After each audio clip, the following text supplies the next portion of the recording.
السلام علیکم ورحمۃ اللہ وبرکاتہ۔ بسم اللہ والصلاة والسلام علی رسول اللہ نبینا محمد وعلی آلہ واصحابہ ومن والاه، اما بعد۔ آج کی اس مجلس میں محدثین کی فہرست سے سب سے پہلے ہم تذکرہ کریں گے امام احمد بن حنبل رحمہ اللہ کا۔ امام احمد بن حنبل رحمہ اللہ کا تذکرہ اس لیے کیونکہ یہ اہل السنہ کے امام ہیں، اور ان سے پہلے کسی نے بھی حدیث کی اتنی بڑی کتاب نہیں لکھی جو کتاب انہوں نے لکھی۔ مسند امام احمد بن حنبل مشہور کتاب ہے حدیث کی، جس کے اندر تقریباً 40,000 احادیث موجود ہیں، 40,000 احادیث موجود ہیں، اور امام بخاری، امام مسلم وغیرہ سے پہلے کے یہ ہیں، اور ان کے نام پر ایک مسلک چلتا ہے یا ایک فرقہ چلتا ہے، پہلے حنبلی فرقہ موجود ہے، اس لیے امام احمد بن حنبل رحمہ اللہ کا تذکرہ کرنا یہ مناسب ہے۔ تو محدثین کی فہرست سے سب سے پہلے ان کا تذکرہ۔ ان کا نام کیا ہے؟ ابو عبداللہ ان کی کنیت ہے، احمد نام ہے، ان کے والد کا نام محمد تھا، لیکن دادا کی طرف نسبت کرتے ہوئے احمد بن حنبل کے نام سے مشہور ہے۔ پورا نام ہے ابو عبداللہ احمد بن محمد بن حنبل بن ہلال بن اسد شیبانی بختانی۔ نزار بن عدنان، نبی صلی اللہ علیہ وسلم کا نسب نامہ جب آپ دیکھیں گے تو نزار بن عدنان آتا ہے، وہاں جا کر کے امام احمد بن حنبل رحمہ اللہ پیارے نبی صلی اللہ علیہ وسلم کے خاندان سے مل جاتے ہیں۔ ان کے والد جو تھے محمد بن حنبل، یہ اسلامی فوج کے سپاہی تھے، فوج کے ساتھ میدان جنگ میں جا کر کے لڑائی کرتے تھے، جہاد کرتے تھے۔ 30 سال کی عمر میں ہی ان کا انتقال ہو گیا۔ بعض روایتوں کے مطابق ابھی احمد بن حنبل رحمہ اللہ پیدا بھی نہیں ہوئے تھے کہ ان کے والد کا انتقال ہو گیا، اور بعض روایتوں سے پتہ چلتا ہے کہ ان کی پیدائش کے تھوڑے دنوں کے بعد ہی ان کے والد کا انتقال ہو گیا۔ امام احمد بن حنبل رحمہ اللہ دراصل ایک علاقہ ہے بغداد سے کچھ دوری پر، مرو نام کا علاقہ، اسی علاقے میں ان کے دادا اور ان کے والد آباد تھے، لیکن والد کے انتقال سے کچھ پہلے یا والد کے انتقال کے بعد یہ پورا خاندان یہ بغداد شفٹ ہو گیا، بغداد منتقل ہو گئے، یا یوں کہہ لیجیے کہ ہجرت کر لیا ان لوگوں نے، اور یہی بغداد پہنچ کر کے ہی امام احمد بن حنبل رحمہ اللہ جیسے بڑے محدث 164 ہجری میں پیدا ہو گئے۔ ربیع الاول کا مہینہ 164 ہجری میں امام احمد بن حنبل رحمہ اللہ بغداد میں پیدا ہوئے، اور آپ جانتے ہیں پیدائش کے وقت سے ہی یتیمی کی حالت تھی، یتیمی کی حالت میں پرورش وغیرہ کا انتظام شروع ہوا۔ بغداد اس زمانے میں ایک ایسا علاقہ تھا جو علم و فن کا مرکز تھا، جہاں علماء، بڑے بڑے علماء جہاں آباد تھے، جہاں لوگ دور دور سے سفر کر کے علم حاصل کرنے کے لیے آتے تھے کہ وہاں بڑے علماء موجود ہیں، چلیں گے، سفر کر کے وہاں پہنچیں گے، علماء سے علم حاصل کریں گے۔ اسی علم کے شہر میں ان کی ماں نے پرورش کی، اور یتیمی کی حالت میں صبر کے ساتھ، ثابت قدمی کے ساتھ امام احمد بن حنبل رحمہ اللہ آگے بڑھتے رہے۔ اور بعض لوگوں نے تو یہاں تک لکھا ہے کہ 4 سال کی عمر تھی تب یہ قرآن کے حافظ ہو گئے تھے، لیکن یہ بات محل نظر لگتی ہے، عمر چھوٹی ہی تھی، بالکل ابھی بچپن کا ہی مرحلہ تھا، ٹین ایج تک بھی نہیں پہنچے تھے۔ 10 سال سے پہلے ہی غالباً امام احمد بن حنبل رحمہ اللہ قرآن کے حافظ ہو گئے تھے، اور 15 سال کی عمر تک پہنچتے پہنچتے حدیث سننا شروع کر دیا تھا علماء کی مجلس میں جا کر کے۔ مجلسیں لگتی تھی علماء کی الگ الگ علاقوں میں، الگ الگ مسجدوں میں، تو مسجد میں جا کر کے علماء سے حدیث سننا شروع کر دیا۔ اس سے پہلے صرف جا کر کے بیٹھ رہے تھے، مجلس میں شرکت کر رہے، لیکن 15 سال کی عمر کو جب پہنچے تو حدیث سننا شروع کر دیا، اسے دماغ میں بٹھانا شروع کر دیا، اور بچپن سے ہی لوگوں کے دل و دماغ میں، لوگوں کے ذہن میں احمد بن حنبل کا ایک نام ہو گیا کہ فلاں لڑکا جو ہے وہ علم کے میدان میں اپنی مثال آپ ہے،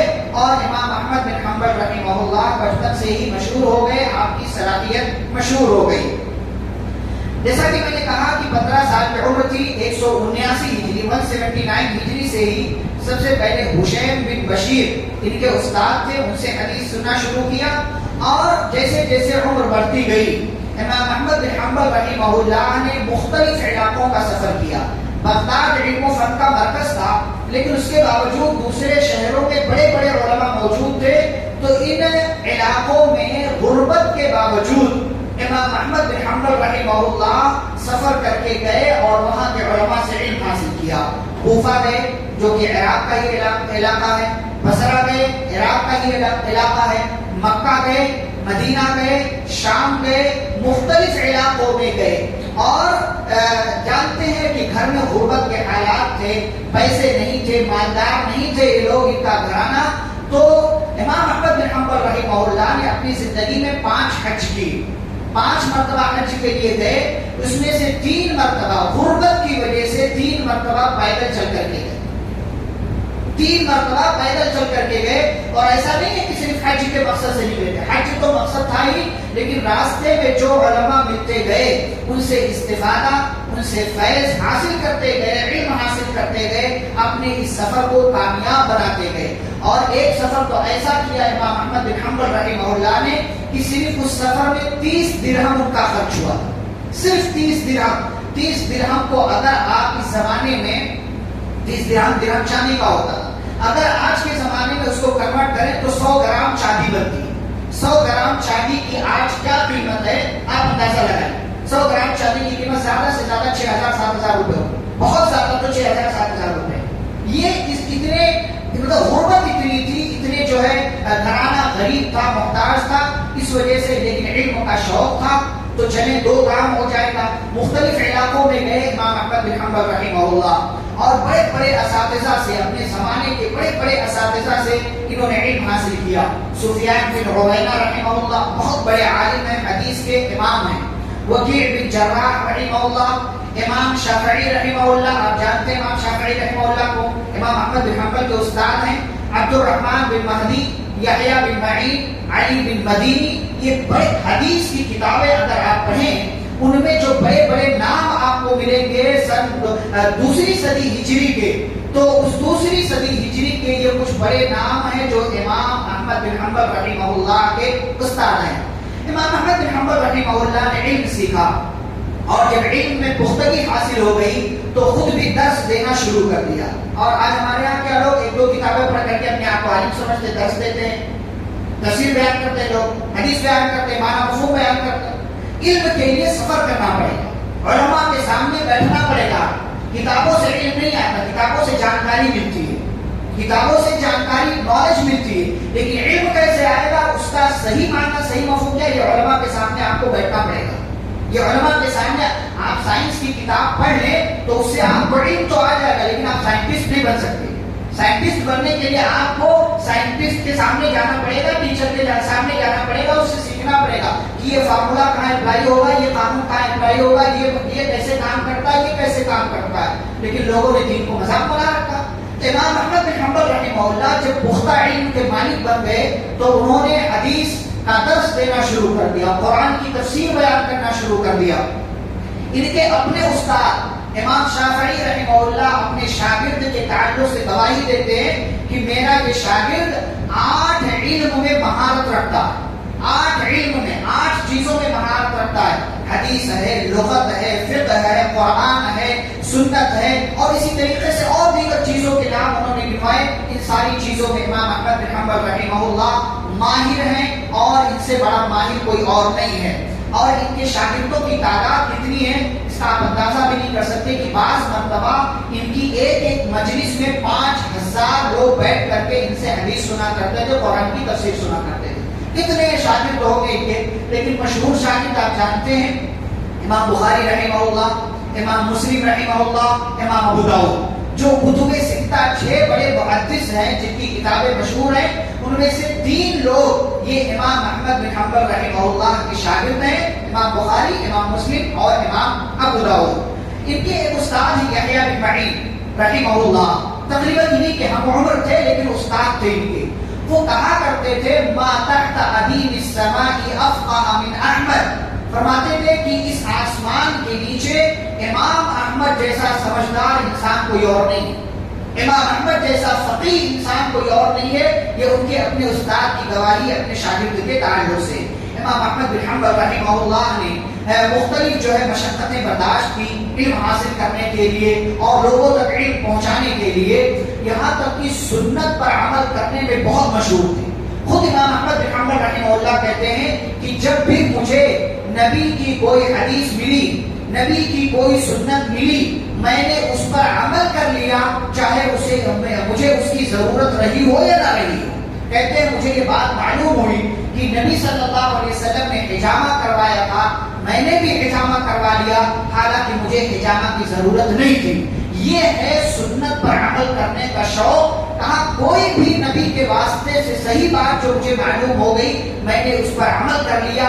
یہ تھے حضرت امام احمد بن حنبل رحمہ اللہ، جو سنت پر عمل کرنے کے اتنے بڑے شوقین تھے۔ لیکن اللہ کی سنت رہی ہے کہ جو جتنا بڑا، جو جتنا عظیم ہوتا ہے، جو جتنا نیک ہوتا ہے، جو جتنا صالح اور پرہیزگار ہوتا ہے، اللہ اس کی اتنی ہی زیادہ آزمائش لیتا ہے۔ امام احمد بن حنبل رحمہ اللہ کی آزمائش ہوئی اور سخت قسم کی آزمائش ہوئی، ایسی آزمائش کہ زمین اور آسمان کانپ اٹھے اس سزا کو سن کر کے۔ آسمان و زمین کو اگر آنکھ دے دی جائے تو آسمان و زمین کی آنکھوں سے آنسو بہنے لگے۔ ایسی مشقتیں امام احمد بن حنبل رحمہ اللہ نے برداشت کیا۔ کیا مشقتیں برداشت کی؟ 212 ہجری کا زمانہ آیا، امام احمد بن حنبل رحمہ اللہ کی عمر تقریباً 50 کے قریب ہوئی، 48 تک پہنچے امام احمد بن حنبل رحمہ اللہ۔ تو ایک فتنہ اٹھا جسے خلق قرآن کا فتنہ کہتے ہیں۔ خلق قرآن مطلب قرآن مخلوق ہے۔ قرآن مخلوق ہے کہ مخلوق نہیں ہے؟ مخلوق نہیں ہے، قرآن اللہ کا کلام ہے، قرآن اللہ کا علم ہے، اور اللہ کا کلام، اللہ کی صفت یہ مخلوق نہیں ہے، وہ بعینہ ذات ہے اللہ رب العالمین کی۔ تو ایک مسئلہ اٹھا جسے معتزلہ نے اٹھایا۔ یہ زمانہ تھا عباسی خلیفہ مامون رشید کا، مامون کا نام بھی آپ نے سنا ہوگا۔ 212 ہجری کا زمانہ ہے، مامون رشید خلیفہ ہے۔ معتزلہ کے دل و دماغ میں ایک فتنہ جو ہے جنم لیتا ہے، اور وہ فتنہ یہ ہے کہ کہا جائے کہ قرآن مخلوق ہے، جیسے انسان مخلوق ہے ایسے قرآن بھی مخلوق ہے۔ اب یہ فتنہ جب اٹھا، مامون رشید تک یہ فتنہ پہنچا، اور یہ فتنہ اس طریقے سے اٹھایا گیا کہ مامون رشید علم رکھتے ہوئے بھی، جانکاری رکھتے ہوئے بھی اس فتنے کا شکار ہو گیا۔ اور معتزلہ نے ایسا جال بنا کہ جو قاضی تھا وہ اہل سنت میں سے تھا، اس کو ہٹا دیا گیا، ایک معتزلی کو قاضی بنایا گیا، اور اس نے یہ فیصلہ سنا دیا، یہ حکم نامہ جاری کر دیا کہ ہر ایک کو یہ عقیدہ ماننا پڑے گا کہ قرآن یہ مخلوق ہے، اور قرآن کو مخلوق ماننا یہ تمام لوگوں کے لیے ضروری ہے۔ جو نہیں مانے اسے اٹھا کر کے قید میں ڈال دو اور اسے سخت سزا میں مبتلا کرو۔ یہیں سے علماء کا امتحان شروع ہوا۔ کچھ لوگوں نے مجبوری میں جان بچانے کے لیے اس فتنے کو قبول کر لیا اور کہا کہ ہاں قرآن مخلوق ہے، اور کچھ لوگوں نے اسے قبول نہیں کیا، انہیں جان سے ہاتھ دھونا پڑا، کچھ لوگوں کو قید میں ڈال دیا گیا۔ لیکن دو لوگ ایسے تھے، دو علماء ایسے تھے جو ڈٹے رہے، جمے رہے، اور الگ اعلان یہ کہتے رہے قرآن مخلوق نہیں ہے، قرآن اللہ کا کلام ہے، قرآن اللہ کی بات ہے، قرآن اللہ کا علم ہے، ڈٹے رہے۔ یہ دونوں تھے، ایک امام احمد بن حنبل رحمہ اللہ اور دوسرے محمد بن نوح نیسابوری رحمہ اللہ۔ یہ دونوں علماء ڈٹے رہے۔ حکم یہ دے دیا گیا کہ انہیں قید کر کے لے آؤ، قید کر لیا گیا، بیڑیاں ڈال دی گئی، اور بیڑیاں ڈلی ہوئے یہ دونوں انسان گھسیٹتے ہوئے بادشاہ مامون کے دربار میں لے جائے گئے۔ راستے میں ایک بندہ ملاقات کرتا ہے، امام احمد بن حنبل رحمہ اللہ کہتے ہیں عام سا انسان ہے، لیکن کہتا ہے ہم دونوں کو مخاطب کر کے کہ پوری قوم کی نظریں آپ دونوں کے اوپر ہیں، ثابت قدم رہنا، ڈٹے رہنا، جمے رہنا۔ اگر آپ دونوں پھسل گئے تو قوم پھسل جائے گی، آپ آپ دونوں جمے رہے تو آج نہیں کل یہ فتنہ ختم ہوگا اور آپ دونوں کی وجہ سے اللہ پوری قوم کو اس مصیبت سے اور اس فتنے سے بچا لے گا. کہتے عام سا بندہ تھا لیکن اس کی بات میرے دل میں گھر کر گئی اور میں نے یہ پختہ ارادہ کر لیا کہ حالات کیسے بھی ہوں میں کبھی بھی یہ نہیں مانوں گا کہ قرآن یہ مخلوق ہے. مامون کے دربار میں لایا گیا. وہاں پر ایک بندہ امام احمد بن حنبل رحمہ اللہ سے کہتا ہے احمد مان لو کہ قرآن یہ مخلوق ہے ورنہ مامون نے نبی کی سنت کو سامنے رکھ کر کے یہ ارادہ کر لیا ہے کہ یا تو احمد بن حنبل مارے جائیں گے یا تو وہ قرآن کو مخلوق تسلیم کر لیں. امام احمد بن حنبل رحمہ اللہ وہی اللہ سے دعا کرتے ہیں کہ اے اللہ تیرا یہ بندہ بادشاہ ہے لوگوں کا لیکن اسے تیری رحمت نے غرور میں مبتلا کر رکھا ہے اور اسے تیرے عذاب کا اندازہ نہیں ہے. اے اللہ اگر یہ غلط پر ہے تو اس کو اپنی چپیٹ اور لپیٹ میں لے لے اور اگر تو میں صحیح ہوں تو مجھے ثابت قدم رکھ. کہتے ہیں امام احمد بن حنبل رحمہ اللہ کی دعا قبول ہوئی اور دوسرے دن ہی مامون انتقال کر گیا. اور پھر اس کے بعد المعتصم باللہ یہ خلیفہ بنتا ہے, یہ بادشاہ بنتا ہے, لیکن اس کے دور میں اور بھی زیادہ سختی کے ساتھ یہ فتنہ اپنا سر اگاڑتا ہے اور نتیجہ یہ ہوتا ہے امام احمد بن حنبل رحمہ اللہ نہیں مانتے ہیں کہ قرآن مخلوق ہے, انہیں جیل کے اندر ڈال دیا جاتا ہے. محمد بن نوح نیسابوری وہ اس کو برداشت نہیں کر پاتے, ان کا انتقال ہو جاتا ہے, اکیلے بچتے ہیں امام احمد بن حنبل رحمہ اللہ. 30 مہینے تک 2 سال 6 مہینے مسلسل جیل کے اندر قید رہے اور اس دوران جلاد کوڑے مارتا تھا.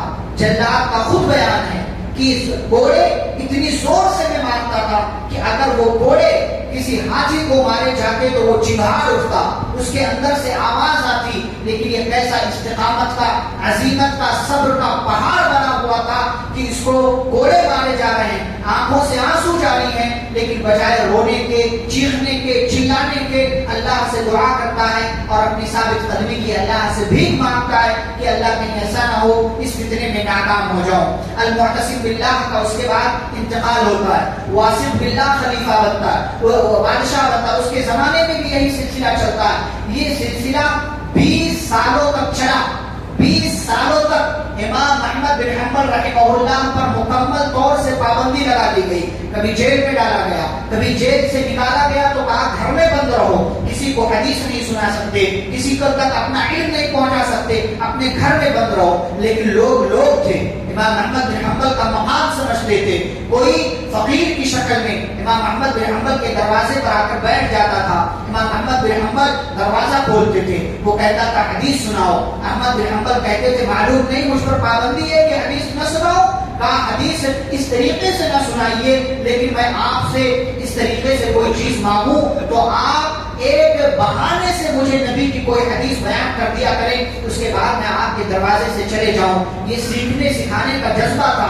کبھی پابندی لگائی گئی, کبھی جیل میں ڈالا گیا, کبھی مشقتیں برداشت کرنا پڑی, کبھی کوڑے برسائے گئے, لیکن اللہ کا بندہ ٹس سے مس نہ ہوا, کہتا رہا قرآن اللہ کا کلام ہے, قرآن اللہ کی کتاب ہے, قرآن اللہ کا علم ہے, قرآن مخلوق نہیں ہے. بادشاہ کے دربار میں علیہ اعلان اس بات کا اقرار کرتے تھے, کہتے تھے ایک دلیل لے آؤ کہ جس سے میں یہ بات مان لوں کہ قرآن یہ مخلوق ہے. دلیل لے آؤ, مان لوں گا کہ قرآن مخلوق ہے. لوگ کہتے تھے کہ جب پوری دنیا نہیں تھی, قرآن بھی نہیں تھا, تو بعد میں قرآن آیا تو قرآن مخلوق ہوا کہ نہیں ہوا. امام احمد بن حنبل کہتے تھے کہ جب اللہ تھا تو اللہ کا علم بھی تھا, اللہ کا علم تھا تو قرآن بھی تھا, قرآن تھا تو قرآن مخلوق نہیں ہو سکتا. یہ قرآن اللہ کا کلام ہے, قرآن اللہ کا علم ہے. ایک دلیل لے آؤ, مان لوں گا. یہ سلسلہ چلتا رہا 212 ہجری سے 232 ہجری تک مسلسل 20 سال محنت, مشقت اور تکلیفیں, آزمائش برداشت کرتے رہے. اور متوکل کا دور آیا, 232 ہجری میں، تو یہ بندہ، یہ بادشاہ لوگوں کے لیے نعمت ثابت ہوا۔ امام احمد بن حنبل رحمہ اللہ کو آزاد کر دیا گیا، فتنہ ختم ہو گیا، فتنے کو دبا دیا گیا۔ امام احمد بن حنبل رحمہ اللہ کو پچھلی تمام مراعاتیں دے دی گئی، آزاد کر دیا گیا، پابندی اٹھا لی گئی، کہا آپ دعوت و تبلیغ کر سکتے ہو۔ لیکن بندہ 68 سال کا، 68 سال کے ہو چکے تھے، اب وہ طاقت کہاں، وہ صحت کہاں، وہ تندرستی کہاں، اور 20 سال کی مسلسل مشقت، 20 سال کی مسلسل تکلیف انسان کو جھجوڑ کر بلکہ کھوکھلا کر کے رکھ دیتی ہے۔ امام احمد بن حنبل رحمہ اللہ نے اس کے باوجود سنت کی حفاظت کے لیے، دین کی حفاظت کے لیے، لوگوں تک علم پہنچانے کے لیے مسلسل آپ نے دروس دیے، آپ نے مجلسیں منعقد کی اور لوگوں کو پیغام پہنچاتے رہے۔ حضرت علی بن مدینی ان کے استاد ہیں، کہا کرتے تھے، کہتے تھے کہ دو بندوں کی وجہ سے اللہ نے اسلام کو عزت دی ہے۔ ایک بندہ حضرت ابوبکر صدیق رضی اللہ تعالیٰ عنہ، نبی کا انتقال ہوا، سارے لوگوں نے دامن جھاڑ لیا، کوئی مرتد ہو گیا، کسی نے زکات دینے سے منع کر دیا، کسی نے اسلام کے خلاف جو ہے تلوار کھینچ لی، لیکن ابوبکر عزیمت کا پہاڑ بنے رہے۔ ان کے ساتھ کچھ لوگ تھے، مقابلہ کر لیا، لیکن کہتے احمد بن حنبل کے ساتھ کوئی نہیں تھا، اکیلے احمد بن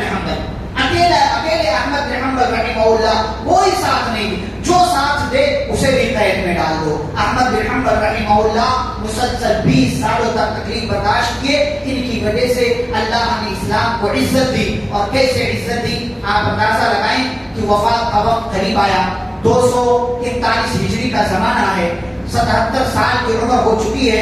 حضرت امام احمد بن حنبل رحمہ اللہ کی مرض الموت میں مبتلا ہوئی، بادشاہ کی طرف سے ایک نہایت ہی ماہر طبیب اور ڈاکٹر کو بھیجا گیا کہ جاؤ دیکھو کہیں ایسا نہ ہو ان کے اس عظیم ستون اور پہاڑ کا انتقال ہو جائے۔ طبیب گیا اور اس نے دیکھا، کہا، بادشاہ کو جواب دیا، کہا ان کو کوئی بیماری نہیں ہے، کمزوری ہے، نقاہت ہے، جسم جو ہے لاغر ہو چکا ہے، یہ کھا بھی نہیں رہے ہیں، اس عمر میں بھی کبھی روزہ رکھتے ہیں، درس دے رہے ہیں، کبھی پیغام پہنچا رہے ہیں، اپنی صحت کی انہیں فکر نہیں ہے، اور اس عمر میں بھی سنت کا اس قدر ان کو شوق ہے۔ اگر ان کو اچھی غذا مل جائے، کھانے پینے لگے، تو پھر جا کر کے ان کی صحت اور جو ہے واپس آ جائے گی، یہ تندرست ہو جائیں گے، ان کو کوئی بیماری نہیں ہے۔ لیکن امام احمد بن حنبل رحمہ اللہ نے بادشاہ کی بات کو نہیں سنا، اور ساتھ ہی ساتھ جب یہ مرض، یہ کمزوری زیادہ بڑھ گئی اور ایسا لگا کہ انتقال کر جائیں گے، وصیت کی، اور وصیت لکھ کر کے دیا، یہ وصیت لکھ کر کے دی کہ لوگوں گواہ رہو، میں احمد بن حنبل ہوں، میں گواہی دیتا ہوں کہ اللہ کے سوا کوئی سچا معبود نہیں ہے، محمد صلی اللہ علیہ وسلم اس کے بندے اور اس کے رسول ہیں، اور میں دنیا سے جاتے ہوئے اللہ کو معبود ہونے کی حیثیت سے، رسول کو رسول ہونے کی حیثیت سے، اور اسلام کو دین کی حیثیت سے میں نے اپنے لیے پسند کر لیا، میں راضی ہوں اور میں اللہ کو اپنا معبود اور حقیقی معبود سمجھتا ہوں۔ پھر ان کا انتقال ہو گیا، ان کی 8 اولاد تھی، 3 نکاح انہوں نے کیے۔ انتقال کے بعد ان کے بیٹوں نے کفن دفن کا انتظام کیا، اور وہیں بغداد میں ہی ان کی تدفین کر دی گئی۔ نماز جنازہ آپ اندازہ لگائیں کتنے لوگ شریک رہے ہوں گے ان کی نماز جنازہ میں، اتنا عظیم انسان۔ روایتیں مختلف ہیں، کسی نے کہا ان کی نماز جنازہ میں 8 لاکھ لوگ تھے، کسی نے 15 لاکھ، کسی نے 18 لاکھ، کسی نے 25 لاکھ، پوری دنیا سے جہاں بھی مسلمان۔ یہ اللہ کے بندے کی محبت کی دلیل ہے۔ اللہ جب کسی بندے سے محبت کرتا ہے، جبریل سے کہتا ہے میں محبت کرتا ہوں فلاں سے تم بھی کرو، جبریل محبت کرنے لگتے ہیں، اور فرشتوں سے کہتے ہیں فرشتوں اللہ فلاں بندے سے محبت کرتا ہے، میں بھی کرتا ہوں تم بھی کرو، فرشتے محبت کرنے لگتے ہیں، اور اس بندے کی محبت کو پوری دنیا میں پھیلا دیا جاتا ہے۔ امام احمد بن حنبل رحمہ اللہ وہی عظیم انسان ہے، اتنی محبت لوگوں نے کی، اور فتنہ خلق قرآن میں ثابت قدم رہنے کا اتنا بڑا صلہ اللہ رب العالمین نے دیا کہ نماز جنازہ ہوئی، 8 لاکھ ہی آپ مان، 1 لاکھ ہی آپ مان لیں، کہ لوگ بہت بڑا چڑھا کر کے بول رہے ہوں گے، 1 لاکھ ہی آپ مان لیں۔ آپ کو کیا معلوم کہ 1 لاکھ کی تعداد اس کی نماز جنازہ میں شریک رہی ہوگی. 60,000 خواتین بھی حضرت امام احمد بن حنبل رحمہ اللہ کی نماز جنازہ میں شامل تھی.